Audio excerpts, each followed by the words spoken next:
Senator Sanders, welcome to Cedar Rapids and the Teamsters Forum. Thank you very much. Why don't you just tell the folks in the House why a Teamster ought to vote for Bernie Sanders? Well, first of all, congratulations for staying awake all day. And I gather I'm the last, and I'm sure you're delighted to hear that. Let me just say this. There are some very good candidates running for President of the United States, and many of them are friends of mine. But I think at the end of the day, if you study the record, you will find that there is no candidate running for President of the United States who is more pro-labor than Bernie Sanders.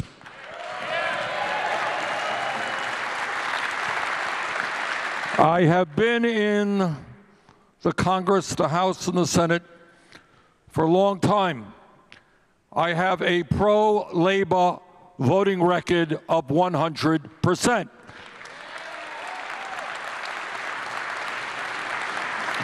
But it is not just how you vote. I have been on more picket lines with striking workers than I suspect all of my opponents combined. That is what I do.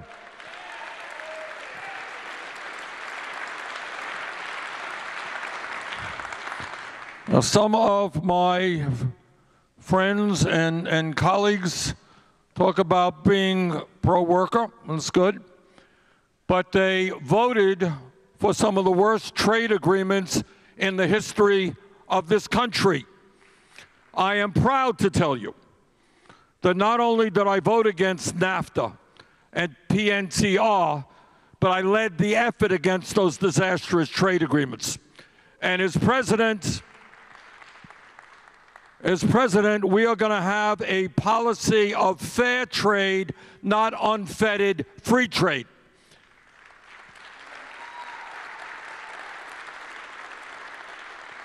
And that means we're not going to have American workers forced to compete against desperate people around the world who are trying to make it on $1 or $2 an hour. And by the way, when large corporations decide to throw American workers out on the street, when they give their CEOs 100 times more in salary than they pay their workers, and then they get online to try to get a federal contract, well, they've got another guest coming. Ain't gonna happen.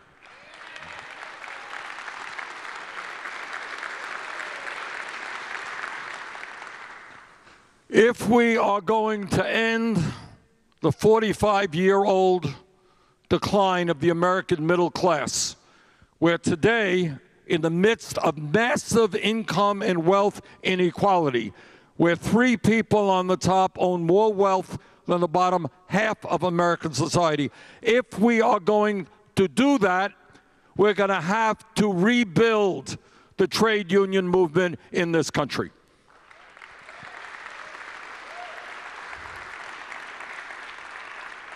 There are millions of workers in America today who want to join a union but are unable to do so because of the illegal acts of their employers.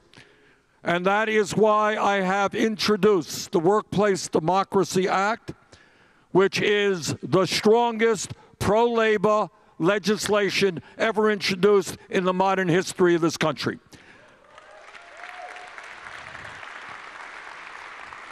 And what it says, very briefly, what it says, if 50% of workers in a bargaining unit plus one sign a card saying they want to join a union, they will have a union.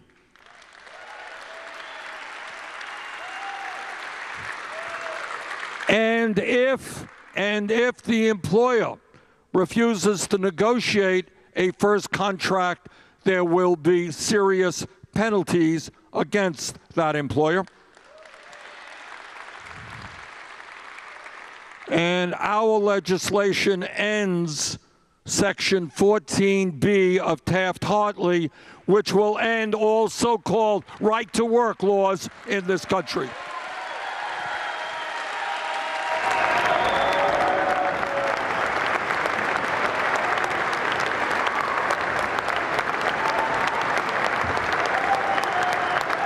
That's right.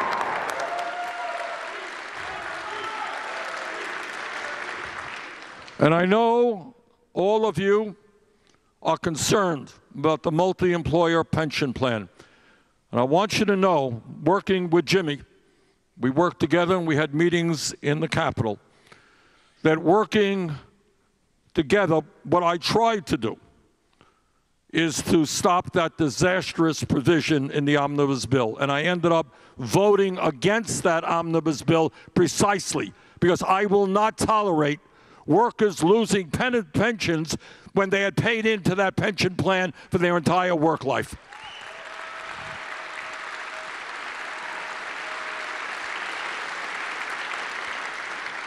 In recent years, we have taken on Amazon, I've taken on Disney to raise the minimum wage there to at least $15 an hour. And we have introduced the legislation in Congress for a $15 an hour minimum wage and equal pay for equal work for women.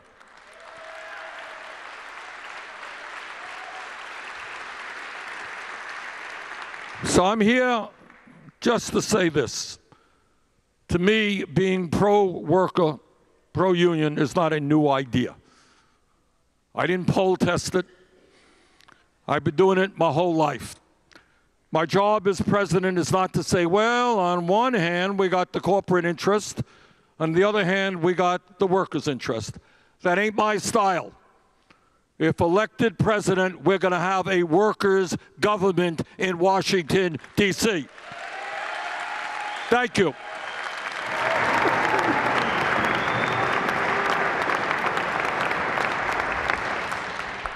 Senator, we have a question from one of our members via video. This question is posed by Trish Muir. Trish and members of Local 104 are on strike at Asarco Mining at the Mission Complex in Arizona. And her question is about trade policies that work for workers. Senator, you can watch it right there. Hi, my name is Trish Muir. I'm with Teamsters Local 104, and I'm coming to you from the Asarco strike line in Tucson, Arizona. My question for you is, if elected president, how will you enforce trade agreements and protect collective bargaining rights, especially as they pertain to the U.S.-Mexico-Canada trade agreement? Thank you. One day longer. One day stronger.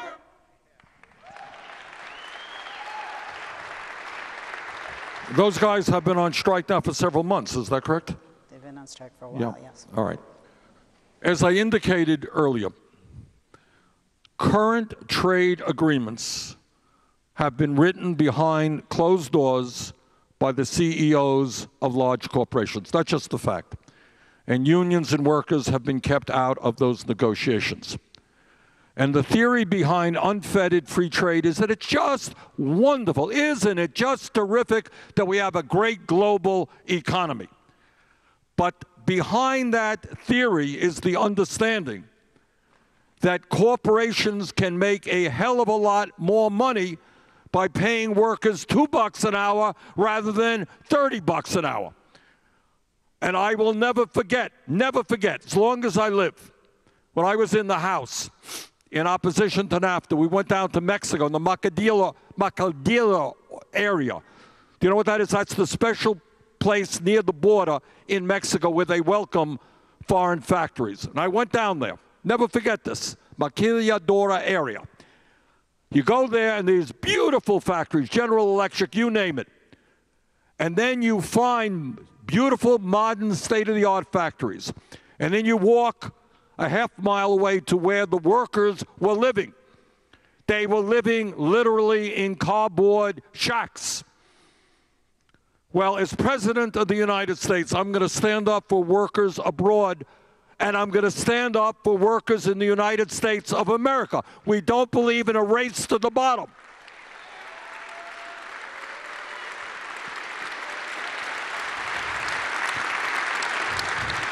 Right now, if you can believe this, The average worker in America today, after 45 years of an increase in worker productivity and explosion of technology, every one of you is producing far more than workers did 45 years ago.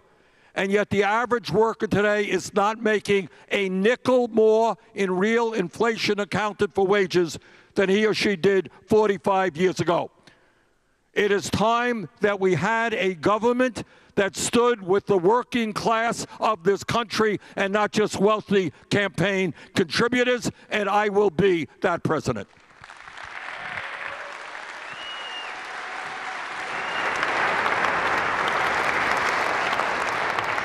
Senator, you talk about workers' rights, and you talk about that you say you've done more for labor than any of the other Democratic candidates. If you are elected president, how do you reverse the demonization of unions and union workers that has taken place, especially by the right and this current administration? Well, the truth is, you're absolutely right that for 45 years, we have seen a concerted effort to break unions, to weaken unions, to demonize unions. But despite all of that, because so many working class people in this country are struggling economically, despite all of that, unions today are more popular than they have been for many, many decades. And what you are also seeing now is workers standing up and fighting back in a way that I have not seen for a very, very long time.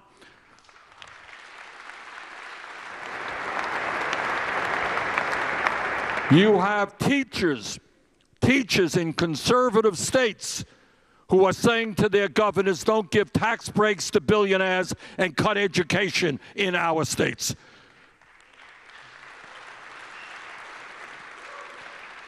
You have nurses standing up fighting for their own patients. So I think despite the demonization and the attack against the union movement by the right wing and corporate America, the American people understand one very simple fact. They don't need a PhD in economics to understand it. If you are a member of a union in America today, you make a hell of a lot more than a non-union worker. And you have better benefits, and you have more dignity on the job.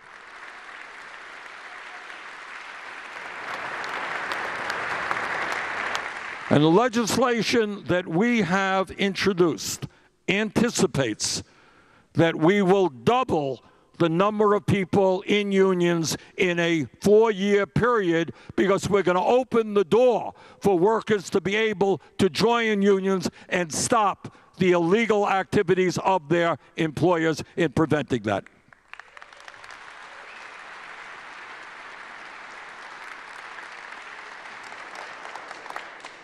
Thank you, Senator.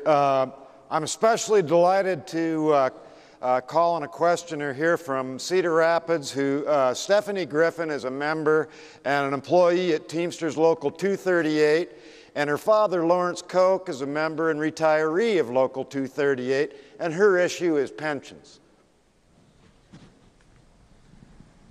Hi, Stephanie. Hi, Senator. Thank you for being here today. As I already stated, my name is Stephanie Griffin. I am a proud Teamster member, and this handsome man next to me is my dad, a proud Teamster retiree.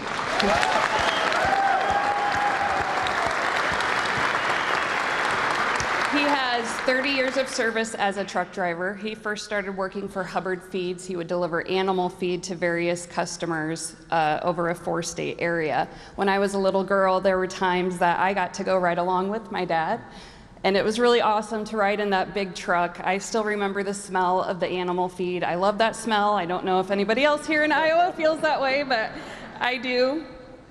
And it was just, it meant a lot to watch him work so hard and have pride in his work, and I will never forget those experiences. Hubbard Feeds eventually closed, and he worked for a bread company as a driver, and he retired from King's Material as a cement truck driver. Over those 30 years, he paid into the Central States Pension Fund so that he could retire with pride and dignity, and that is no longer the future that he sees. I too pay into the Central States Pension Fund and have for 18 years. I should probably be concerned with myself and what I will do to make ends meet if I don't have that pension, but my concern is solely with my dad. Sorry. This truly is a crisis for our family and hundreds of thousands of other families who are looking to lose their pensions and their incomes. Please share your plan to shore up the pension funds so that my dad and thousands of other retirees, including many people sitting in this room, can stop worrying about losing their incomes and their livelihoods and get back to enjoying their retirements. Thank you so much.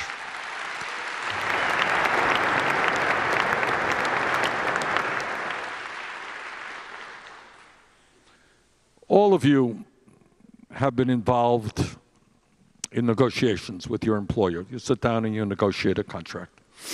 Sometimes you get what you want, and sometimes you don't get what you want. But you know what the deal is. You know what happened when you leave the bargaining table and when you sign the contract. What is particularly outrageous and disgusting about what happened some 5 years ago in terms of the legislation that allowed for massive cuts to people's pensions is that a promise, a fairly sacred promise, made to thousands and thousands of workers, that promise was broken in an incredibly callous way. So in other words, if I negotiate a contract with you and you only get 2%, you wanted 5%, you're unhappy, but you know the deal. But when your father and you are paying in year after year, giving up wage increases, giving up health care benefits, you're paying in because you want to know that when you retire, you're going to be able to retire with security and dignity. And then, through no fault of your own, one day you learn that in the middle of the night, quite literally, as part of a big omnibus spending bill, a provision was put in there which says that pensions could be cut 30, 40, 50%. That is disgusting. That is outrageous. That is not acceptable. You don't make promises to workers. You don't have workers paying in year after year after year and then suddenly have the rug pulled out under them. Now you ask me what I will do. Well, we have introduced legislation similar to Butch Lewis. It's a little bit stronger. But here is a promise I make to you without the slightest hesitancy. My Secretary of Treasury, under which this whole thing lies, will never allow for a cut to a pension when that worker was promised that pension. It will not happen.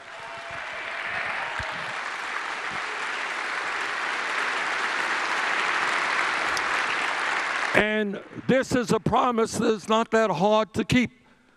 Remember, a couple of years ago, Trump and his friends gave $1 trillion in tax breaks to the 1% and large corporations. What we're talking about here is a gap of some $30 billion. $30 billion is a lot of money, but compared to $1 trillion tax break for the rich, ain't so much money. So that is $30 billion that we can come up with to make those pensions whole, and I will, in fact, do that. And the reason, as I said a moment ago, that I voted against that omnibus bill was precisely because that provision was in there.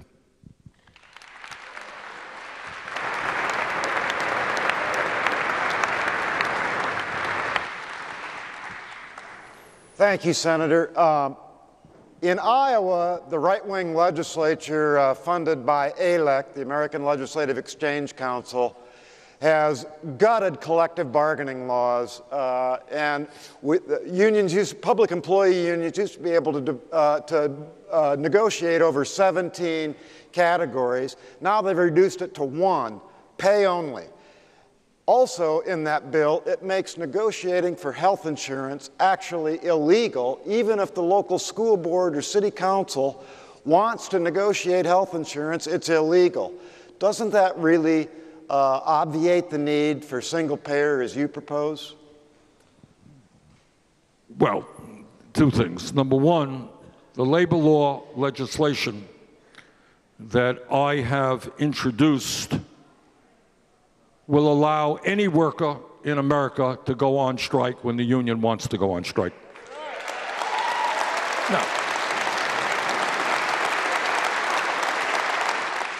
Do we want federal workers to be striking? Do we want state workers? Do we want teachers to be striking? Of course not. We want negotiations to take place by which workers can get a decent contract. But if you take away the right to strike, what leverage does a worker have?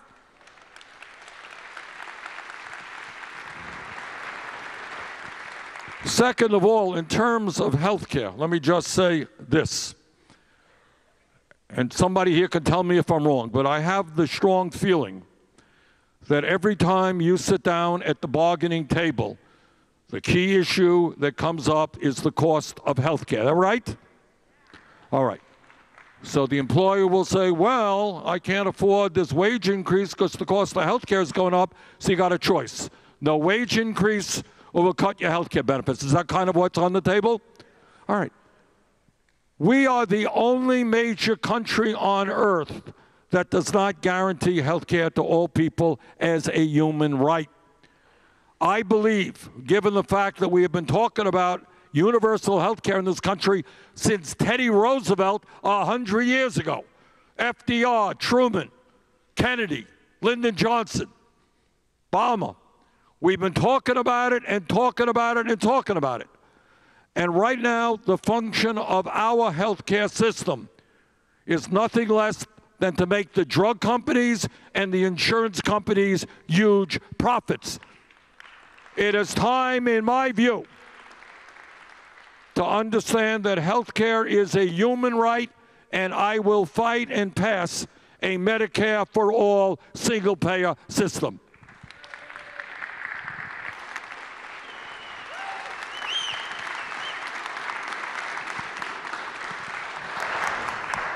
Senator, you talked about your goal of your plan, workplace democracy plan. You talked about it doubling union membership. You want to do that in your first term as president. You talked earlier about how you'd go about achieving that. But I want to hear, and I think everyone here also does, what effects do you think it would have on our workforce if it is successful? Right now, in the richest country in the history of the world with a so-called strong economy, half of our workers are living paycheck to paycheck. You all know that? Paycheck to paycheck. People worried about whether they're going to be able to put food on the table, go to the doctor when they're sick, pay their rent.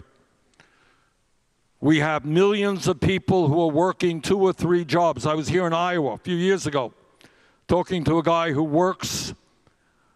collects food to give to an emergency food shelf, and I asked them, who goes to the emergency food shelf? Turns out 90% of the people are employed. But here in Iowa, you got a minimum wage of $7.25 an hour. How does somebody live on $8, $9, $10 an hour? So when we strengthen the trade union movement, we are raising wages in this country. When we raise the minimum wage to at least $15 an hour, we'll go a long way to ending poverty. When we make sure that women get equal pay for equal work, we'll be raising the salaries of women all over this country. When health care is a human right, every one of us will be in better shape. When we make public colleges and universities tuition-free, it means that all of our kids, regardless of the income of our families, will be able to get a higher education, not just college, but trade schools to learn the skills they need as well. What we have got to do ultimately is understand that we are living in a nation which has more income and wealth inequality than at any time since the 1920s.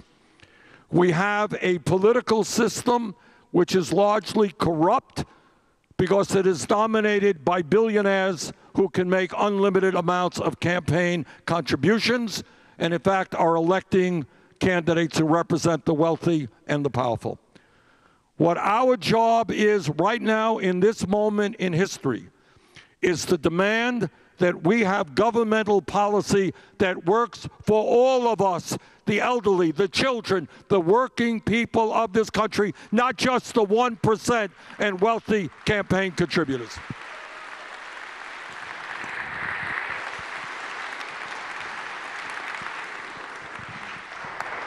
Senator, lastly, would you grace us with your closing remarks?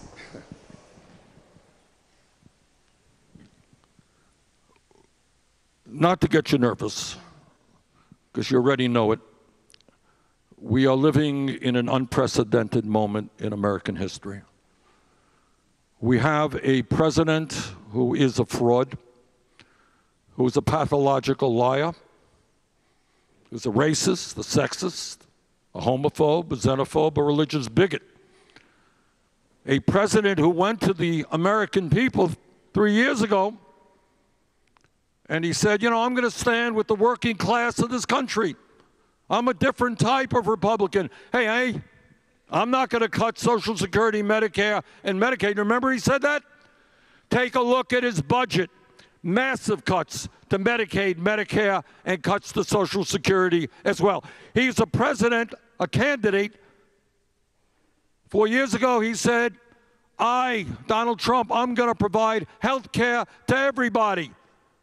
And then he pushes legislation which, if he had gotten one more votes, would have thrown 32 million people off the health care they have today. This is a president who lambasts undocumented people. Oh my God, terrible undocumented. Undocumented. He is a guy who has hired undocumented people in all of his resorts.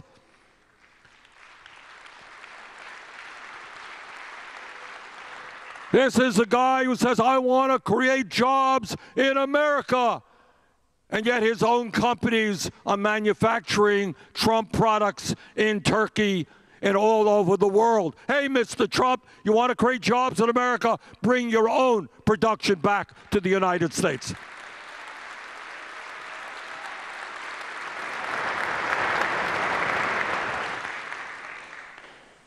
We need to do so much in this country in these difficult moments. And it's not just defeating Trump. Obviously, we've got to do that. We got to rebuild the middle class. We got to rebuild our crumbling infrastructure. And when we do that, our roads, our bridges, our water systems, we create millions of good-paying jobs. We got to build the affordable housing that our people desperately need. We got to deal with the global crisis of climate change. And when we do that, we create millions of jobs as well. Bottom line is, and what this campaign is about, is telling the billionaire class that their greed is unacceptable. And we are going to take them on. We are going to create an economy.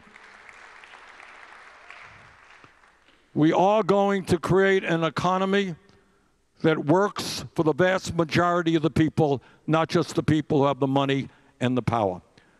So our campaign is about beating Trump. It's about winning here in Iowa. It's about all of those things. But it is about something more. It is about transforming our country, the wealthiest country on earth, so that all of our people have a decent standard of living and can live in dignity and security. And in that goal, I look forward to working with the trade union movement to make that happen. Thank you all very much.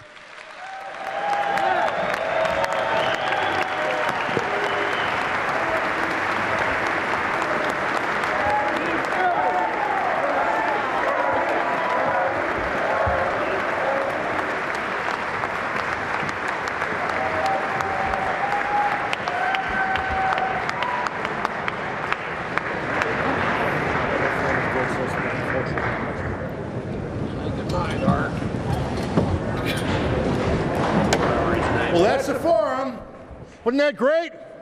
Hey, we should do this all the time.